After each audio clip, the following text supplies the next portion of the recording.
Welcome to another edition of Hey Bobby with Senior VP of the Cleveland Guardians, our good friend, Bob DiBiasio, here at 93.5, 1590 WAKR, WAKR.net, our Facebook page, our YouTube channel, and now at WAOH.TV. We got it all covered for you here on the morning show. Bobby, earlier this week, one of our good friends, Charlie Manuel, had a stroke, and I know you have a terrific relationship with Charlie. He was one of the very first Indian/Guardians that I ever had a chance to interview when I came into Akron. He was managing the team well and loved him, and you couldn't help but fall in love with him right away. And certainly we're wishing him, his family, all the best. But Charlie really touched a lot of people in the organization, and I thought maybe you could reflect a little bit on Charlie's influence from top to bottom in the organization for us. Yeah, Ray, that when you get word that a dear friend had a stroke, your heart skips a beat, right? It just stops, and you're so concerned. And then you hear about Charlie was in the hospital having a procedure when it happened.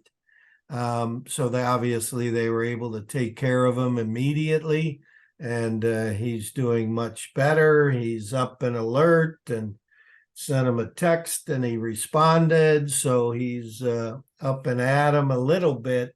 But Charlie's had some issues. When he was a ball player in the minor leagues, he got struck in the face with a pitch and broke his jaw. And they wired his jaw. And then when he was playing in Japan, he got hit in the jaw again. And they had to put metal plates in his head, because he had already had the wired jaw situation. But one of the toughest men you ever wanted to meet, one of the funniest guys you ever wanted to meet, the nicest guy as well. We're pretty fortunate, and I would tell you that I know Jim Thome, Manny Ramirez, Kenny Lofton, Carlos Baerga, all of those guys in the mid-90s cherished the fact that Charlie Manuel was their hitting coach.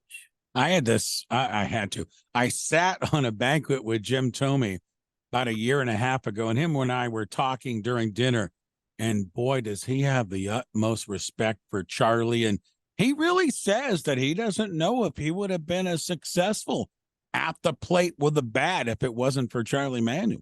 Well, no question. It's in my brain. The vision is in my brain.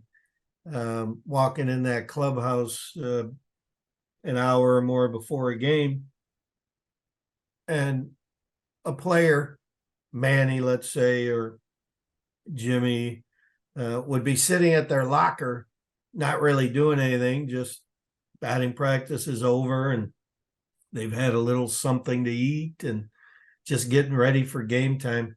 And Charlie would walk over and tap him on the shoulder and go, "Come with me." And he would make sure they did a little bit of soft toss. They did a little hitting off the tee. So if anybody out there is watching, listening, and you have a youngster who thinks hitting off a tee is not manly enough or whatever, please understand that guys like Manny Ramirez and a 600-plus home run guy like Jim Thome, Charlie Manuel made them hit off a tee all the time. So use that as a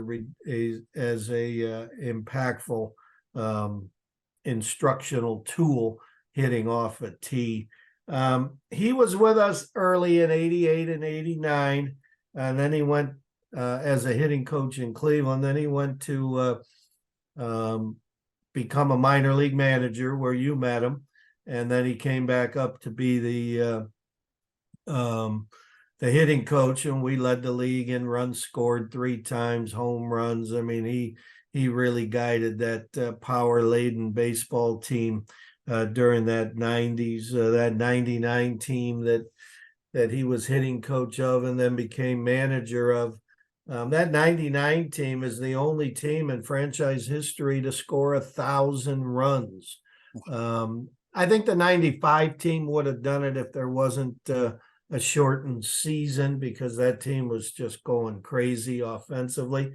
But statistically, the 99 team where he was hitting coach, and then he managed us to an American League Central title in 2001. And then he and Mark had a little bit of a contract dispute of sorts right at the All-Star break, and that's when Joel Skinner took over for Charlie for half the year. And and then Charlie, let's give credit where credit is due, right, Bob? He went and won a World Series. Yeah, with Philly. With the Philadelphia Eagles. And I think Charlie, because of his mannerisms, right, Bobby, a lot of people would poke fun of him. It's similar to me, the way so many people treat like Yogi Berra. The personalities are humorous and fun-loving and everything, but sometimes Yogi doesn't get his due as a ball player. And I think it's the same thing with Charlie. Maybe he didn't get his due as a coach or / manager because his personality was so fun to be around. Well, people who don't give Yogi Berra enough credit don't know the game of baseball. He's the winningest player in the history of our game. 10 World Series. They all know him for, his funny quotes or whatever, but they don't realize he was the absolute number one winningest player in the history of the game of baseball. Charlie's drawl, but he was just so funny. On our press tours, he would tell a poem. The poem. Just people need to go and Google it, Charlie Manuel poem, and read it. It's just hilarious. And I would always have so much fun, Ray, talking to Charlie about his days in Japan. He was a star in Japan. His name was, and I know I'll butcher it, Aka Oni, I think is how you say it, Aka Oni, which means the Red Devil, because he had a little bit of reddish hair, they thought, in Japan, and power hitter. There was times they wouldn't throw to him late in the season when he was approaching Sadahara O's single season home run record, and they did not want an American taking over that record, so they would never pitch to him. But the Yakut Swallows, and also played for the Buffaloes, but I think most of the time, I can't remember the city the Buffaloes were in. That one just popped into my head, but the Yakut Swallows, because Charlie helped us as an organization have a relationship with the Yakut Swallows. That was one of the first times that a Major League Baseball team truly had a working relationship with a Japanese baseball team, and Charlie helped to foster that. Wonderful man. Just so glad he's doing much better. Senior VP with the Cleveland Guardians, Bob DiBiasio, with us. It's Hey Bobby, and Bobby talking about offense. This week, Guardians and Royals have a series, and there was a piece on MLB.com about the two youngest lineups in Major League Baseball with the Guardians and the Royals. And I think a lot of people might not understand how young our lineup really is, because they've seen a lot of these guys for a couple of years now. When you're talking about Jimenez and Kwan and Straw and a lot of these guys, and then you got Gabe Arias, and then you got Bo Naylor all coming into this line. It's a really young lineup with a lot of excitement on the horizon, and we've talked a lot about the pitching, but this is a real young offensive lineup for the Guardians. It certainly is, and by design. When our guys decided that, it was time to move Ahmed Rosario and at the trading deadline, and then make sure that we provided an opportunity for a couple of our youngsters to play the position on a regular basis. And obviously, if you've been watching, you've seen Gabriel Arias play shortstop on a consistent basis. So obviously our guys want to see everything they can possibly see from this young man. In the Kansas City series, he's hit a BB to right field for a home run. He's got home run power. He's not as consistent offensively as we would like, but I think there's an opportunity for that to grow and develop a consistency offensively with that power.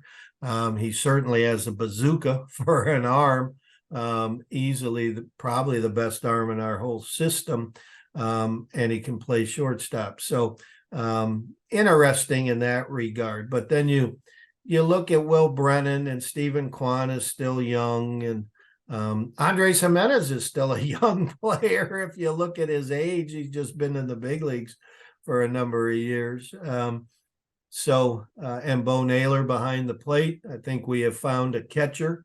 There's a huge question answered this season is, who are we going to have as the backstop of this baseball team? So it's been a tough year, some inconsistencies offensively, certainly inconsistencies in the bullpen, which, every year you don't know the volatility of a bullpen, what's going to happen. I still marvel at Emmanuel Clase's season. I don't know if I've ever seen anything like it, where he's leading the league in saves and leads the league in blown saves. I mean, back-to-back 40 save seasons. That's elite performance. But then he's also struggled. Guys are hitting about 100 points higher on his slider, I believe, is the pitch, which people wonder, well, what's up? I think that might be the guys in the press box talking about that statistic specifically, that we got to work on some more swing and miss with him, being a guy that can throw in the 100 miles an hour. But these big league hitters, they can hit 100 miles an hour. The one thing, when you throw that stat out to me, Bobby, about the blown saves and the saves, that tells you how close the Guardians are in so many games. I mean, they've played a lot of real close games. Unfortunately, the bullpen, not just Clase, and we saw it again the other night with the Royals, they've missed some opportunities, but that also tells you starting pitchers are keeping them in the game, a little bit more offense, and who knows what lies ahead for this baseball team. Last year, we put the ball in play and we didn't strike out. This year, we've struck out a little more. We haven't put the ball in play as much. We haven't been as successful with hitting with runners in scoring position to get that, breather space.